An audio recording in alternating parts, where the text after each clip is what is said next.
बार फिर से आप सभी का हमारे चैनल स्मार्ट लर्निंग पॉइंट में स्वागत है। दोस्तों आप लोग कैसे, आई होप अच्छे ही होंगे। दोस्तों यहाँ चैप्टर आज हम 2 देखने वाले हैं, बायो क्लास इंटर का। दोस्तों तो ये जो पार्ट हमारा वीडियो है ये 3 है। दोस्तों हमने चैप्टर 2 का आपको पार्ट 1 और 2 करवा दिया है। दोस्तों तो यहाँ हम देखेंगे आज पार्ट 3 में कि हमारा क्या है। तो आज पार्ट 3 में आपको बताने वाले हैं प्राकड़ या सूक्ष्म बीजाणु या लघु बीजाणु। सबसे पहले इसे देखने से पहले आपको चैप्टर का नाम पता ही होना चाहिए। यहाँ चैप्टर का जो नाम है वो है पुष्पी पादपों में लैंगिक जनन, sexual reproduction in flowering plants. तो देखिए दोस्तों यहाँ हम देखेंगे रिप्रोडक्शन इन फ्लावरिंग प्लांट्स में जो चैप्टर का नाम है पुष्पी पादपों में लैंगिक जनन। तो यहाँ हमारा जो टॉपिक आज का है रहेगा वो परागकण है। आपको समझ में ये आना चाहिए कि परागकण को हम 3 नामों से बुलाते हैं। दोस्तों समझते हैं, सुनते हैं, देखते हैं, सूक्ष्म बीजाणु, लघु बीजाणु। अगर इन तीनों में से कोई एक टॉपिक आपका एग्जाम में आता है दोस्तों बिल्कुल ना घबराइएगा, क्योंकि तीनों का अर्थ एक ही है। दोस्तों तो पिछले वीडियो जो हमारा 2 था दोस्तों, आपको उसमें हमने परागकोश का स्फुटन बताया था। दोस्तों आज यहाँ परागकण के बारे में अच्छे से डिटेल से समझेंगे कि किस स्थान पे उसके जो बॉडी पार्ट्स है उसे हम क्या कहते हैं, बॉडी पार्ट्स नेम क्या है। तो चलिए दोस्तों यहाँ जो हमारा इसका चित्र परागकण का जो बनेगा वो कुछ इस प्रकार से बनेगा। इसमें जो केंद्रक होता है ये आपका यहाँ बीच में पाया जाएगा जिसे न्यूक्लियस कहते हैं, और जो हमारा जनन छिद्र रहता है दोस्तों वो थोड़ा सा गहरा अंदर टाइप का रहता है, चिकना टाइप का, तो उसे जर्म प्योर कहते हैं। दोस्तों फिर रिक्तिका आपके क्या होगी यहाँ, रिक्तिका जिसे वैक्यूल कहते हैं। फिर कोशिका द्रव जिसे हम कहेंगे साइटोप्लाज्म, क्या कहेंगे, काइटोप्लाज्म। फिर यहाँ बाइचोल, एक्साइन, अंताचोल, इंटाइन। तो दोस्तों इसे हम समझेंगे कि इंटाइल और जो हमारा बाइचोल, अंताचोल क्या होता है। तो अंताचोल जो होगा वो अंदर वाले केंद्रक के जो चारों तरफ होगा उसे अंताचोल कहेंगे, और जो हमारा बाह्यचोल है वो दोस्तों क्या कहलाएगा आपका, वो बाहर वाला कहलाएगा, बाह्यचोल जिसे हम कहेंगे बाह्यचोल। अब देखिए बाह्यचोल क्या है, जो 2 परत पाई जाती है दोस्तों, जो 2 परत पाई जाती है परागकण में उसे क्या कहेंगे, बाह्यचोल। और अगर जैसे एक देखिए अंदर है एक बाहर है, तो जो 2 परत का जो भाग अंदर वाला रहेगा उसे बाह्यचोल नहीं सॉरी जो बाहर वाला रहेगा उसे बाह्यचोल कहेंगे। अंतःचोल अंदर वाले जो दूसरा परत अंदर का है उसे अंतःचोल कहेंगे।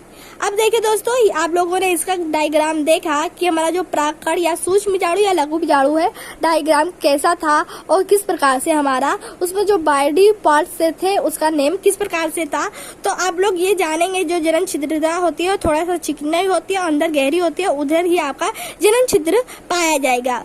अब देखिए दोस्तों अब इसके बारे में हम डिटेल से आपको समझा रहे हैं। यहाँ देखिएगा ध्यान से हमारे बायो प्यारे बच्चों, पहले आप ये समझिए जो हमारा बाह्यचोल होता है वो थोड़ी खुरदुरी और मोटी होती है।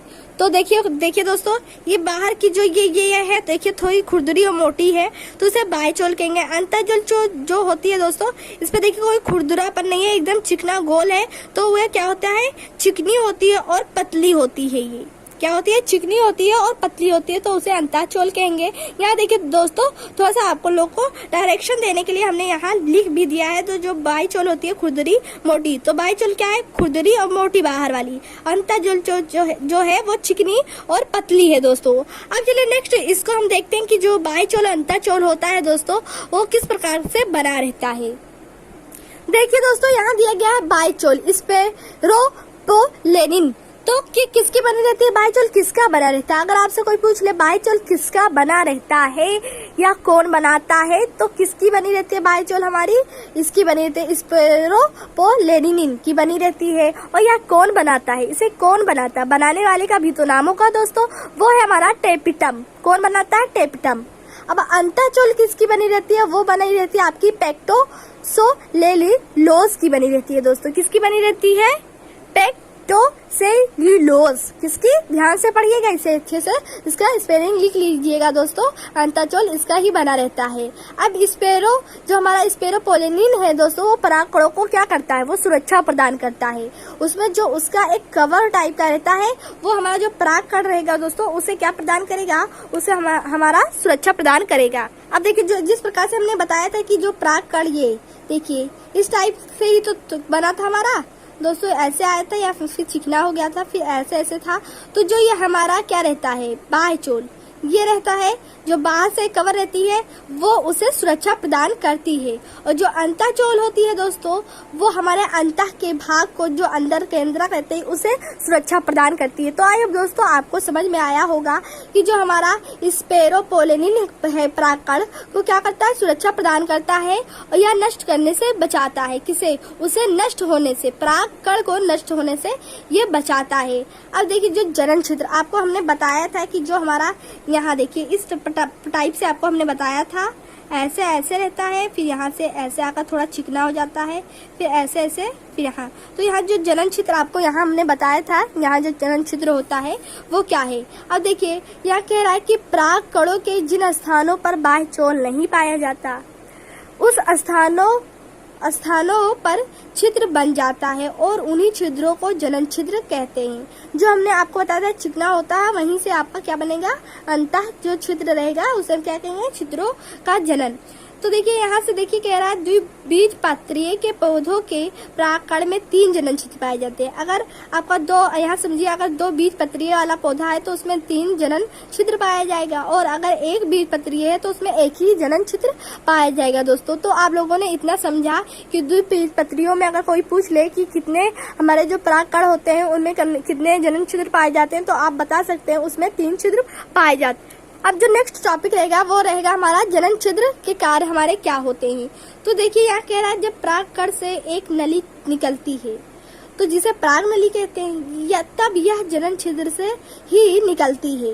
तो जो जनन छिद्र का कार्य होता है वो पराग नलियों को निकालना रहता है। जनन छिद्र से हमारा क्या निकलता है, परागकण के द्वारा जो नली निकलती है वो हमारा किसमें आकर ही निकलता है, वो जनन छिद्र से ही निकलता है। तो जनन छिद्रों का क्या कार्य रहता है, पराग नली को अपने अंदर से निकालना। तो जनन छिद्र से आप लोगों ने समझा कि जनन छिद्र हमारा क्या है और इसका कार्य क्या है। तो आइए दोस्तों इतना आपको समझ में आया होगा। हम आपको दोस्तों बहुत डिटेल से समझा रहे हैं, एक एक टॉपिक आपको क्लियर करा रहे हैं, साथ में दोस्तों आपको इम्पोर्टेंट क्वेश्चन भी बताएंगे। तो देखिए यहाँ हमारा नेक्स्ट टॉपिक है परागकण की जीवन क्षमता। ये भी क्वेश्चन बहुत इंपॉर्टेंट है दोस्तों, एग्जाम में पूछा जाता है परागकण की जीवन क्षमता। तो विबिलिटी ऑफ पॉलन ग्रेन। तो देखिए दोस्तों यहाँ जो हमारा ये परागकण की जीवन क्षमता है इसे क्या कहेंगे, परागकण जितने समय तक सक्रिय रहता है उससे ही उस परागकण की जीवन क्षमता कहते हैं। अगर आपसे कोई पूछता है परागकण की जीवन क्षमता क्या होती है तो आप कह सकते हैं परागकण जितने समय तक सक्रिय रहता है या जितने समय तक मतलब वो रहता है सक्रिय जीवित रहता है उसे परागकण की जीवन क्षमता उतने काल को कहते हैं। तो आई होप दोस्तों आपको इतना समझ में आया होगा। तो देखिए दोस्तों यहाँ दिया गया परागकण की जीवन क्षमता किन बातों पर निर्भर करती है, परागकण कितने देर तक हमारा जीवित रह सकता है दोस्तों। तो 3 बातों से निर्भर करती है। एक तापमान, अगर आपका बहुत अधिक तापमान है तो दोस्तों उस पर नहीं जीवित रह सकता। एक उसका अनुकूल वातावरण चाहिए तभी तापमान। तो यहाँ दिया गया पहला तापमान है, दूसरा है आर्द्रता नमी, जब आपका थोड़ा सा नमी रहेगा तो दोस्तों तब जीवित रह सकती है, और दूसरा है आनुवंशिकी। तो इन टॉपिकों को हम समझेंगे दोस्तों कि क्या है। देखिए यहाँ कह रहा है तो आप लोगों ने समझा कि हमारे 3 बातों पर निर्भर करता है जीवन क्षमता। पहला तापमान, आर्द्रता, आनुवंशिकी। आनुवंशिकी उसी प्राकृतिक किस प्रकार से उस पर निर्भर करता है। अब देखिए कुछ यहाँ आपको यहाँ बताते हैं। देखिए जिन पौधों से अनाज मिलता उनके परागकणों का जीवन क्षमता केवल कितने मिनट तक रहता है, 30 मिनट तक। तो आप देखिए दोस्तों आप लोगों ने देखा कितने मिनट तक रहता है, 30 मिनट तक रहता है। अब अनाज किससे मिलता है, तो अनाज आप आई होप दोस्तों आप लोग जानते ही होंगे, जो हमारा गेहूं चावल है उनसे हमें अनाज मिलते हैं। तो जो जिस पौधों से हमें अनाज मिलते हैं उनकी जो जीवन क्षमता काल होती है परागकणों का वो सिर्फ 30 मिनट का ही होता है।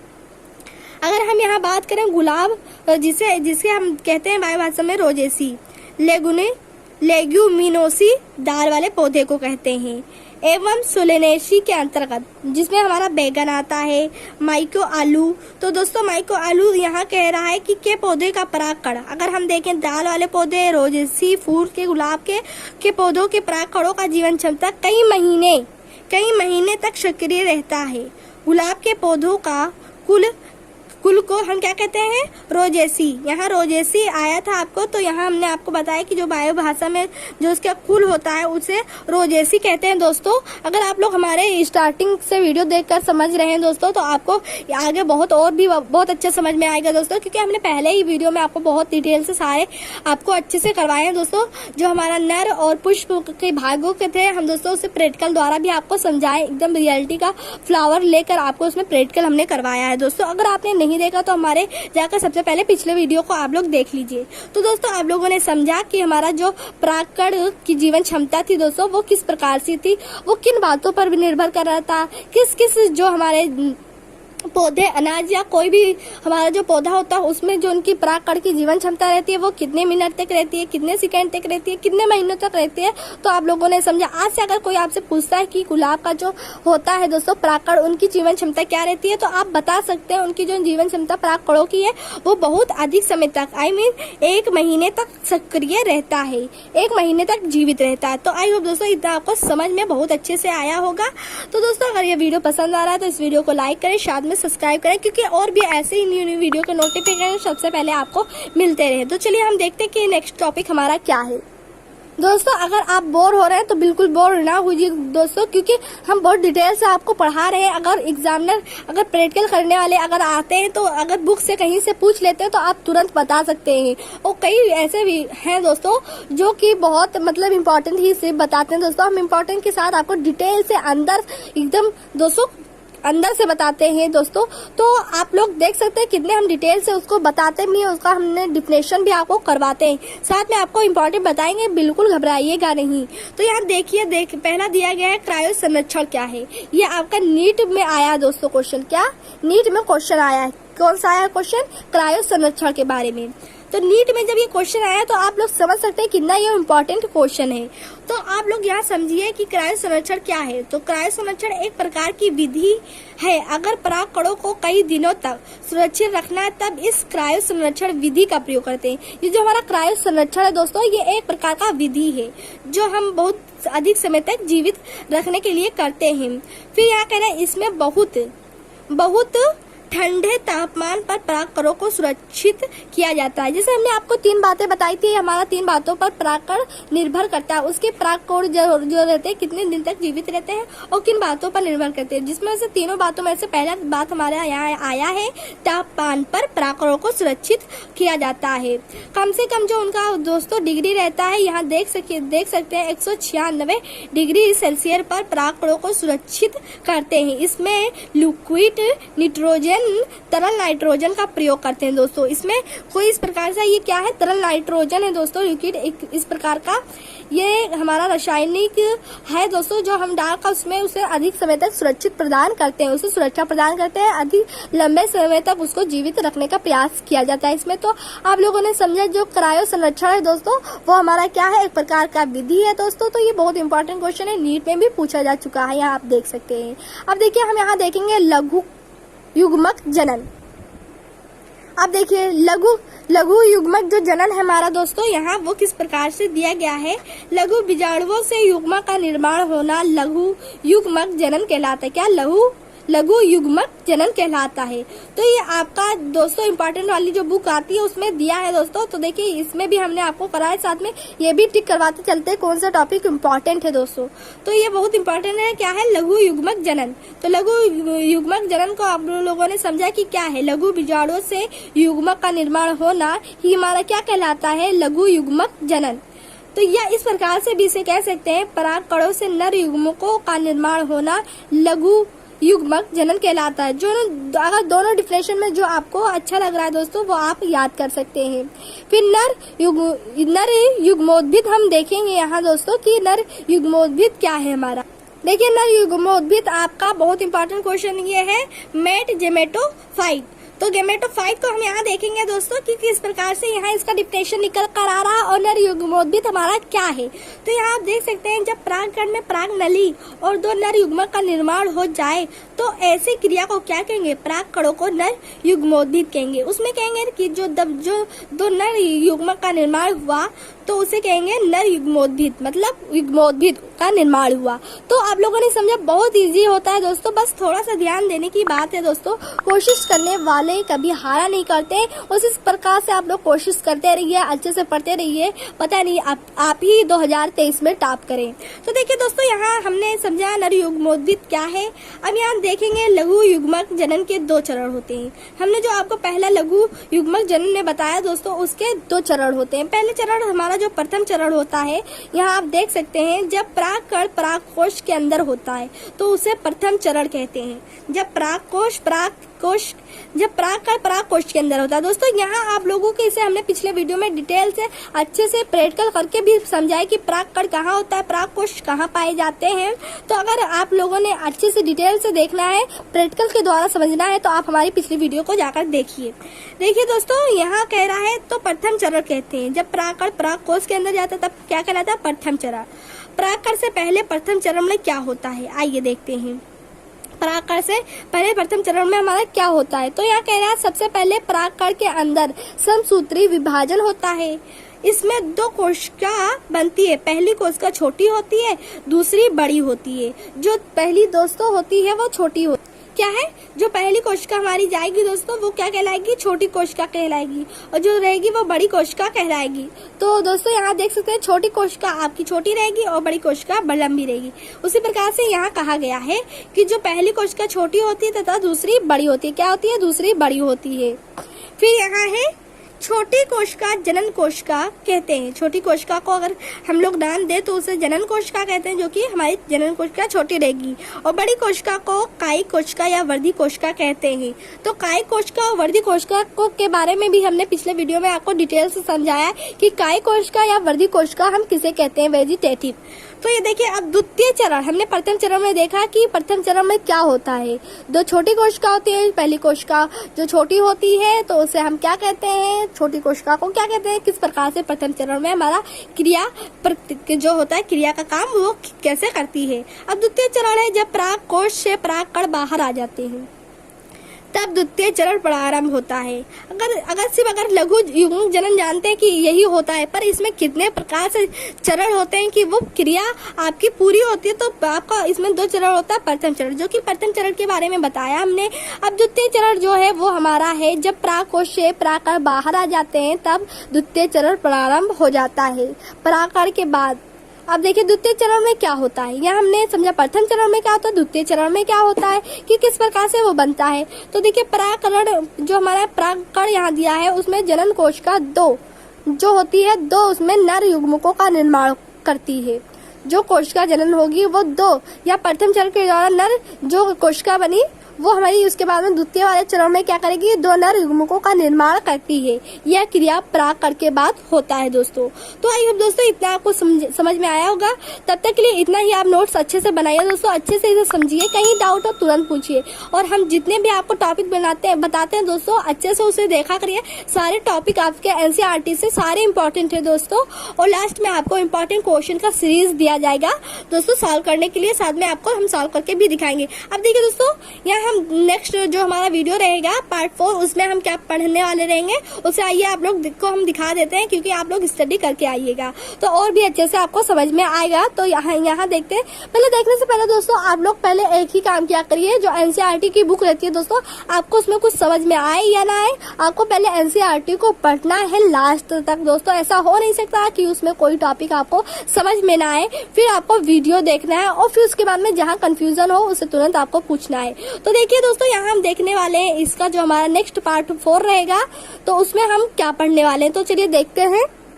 तो जो नेक्स्ट पार्ट 4 वीडियो आएगा उसमें हम बीजांड की संरचना देखेंगे। ये लॉन्ग क्वेश्चन है, दीर्घ क्वेश्चन है दोस्तों। दीर्घ क्वेश्चन एग्जाम में दे दिया जाता है और ये बहुत आता है बीजांड की संरचना। तो यही हम नेक्स्ट वीडियो वाले में पढ़ने वाले हैं। आपको संरचना के बारे में अच्छे से समझाएंगे, किस प्रकार से उसकी संरचना है, उसका जो डिफिनेशन है उसे भी आपको अच्छे से समझाएंगे। तो दोस्तों इतना ही है, बस आप ये देखिए दोस्तों। नेक्स्ट वीडियो में इसके बारे में हम अच्छे से डिटेल से समझाएंगे। तो आप लोग बोर ना हुए, क्योंकि हम छोटे इसीलिए वीडियो बनाते हैं कि बच्चे जल्दी से देकर वीडियो समाप्त करें और जल्दी से फिर नोट्स बनाएं, तो उससे आप लोग के जो माइंड रहता है वो ज्यादा फ्रेश शार्प रहता है दोस्तों। तो चलिए दोस्तों, नेक्स्ट वीडियो में हम अपने पार्ट 4 के साथ फिर से मिलेंगे।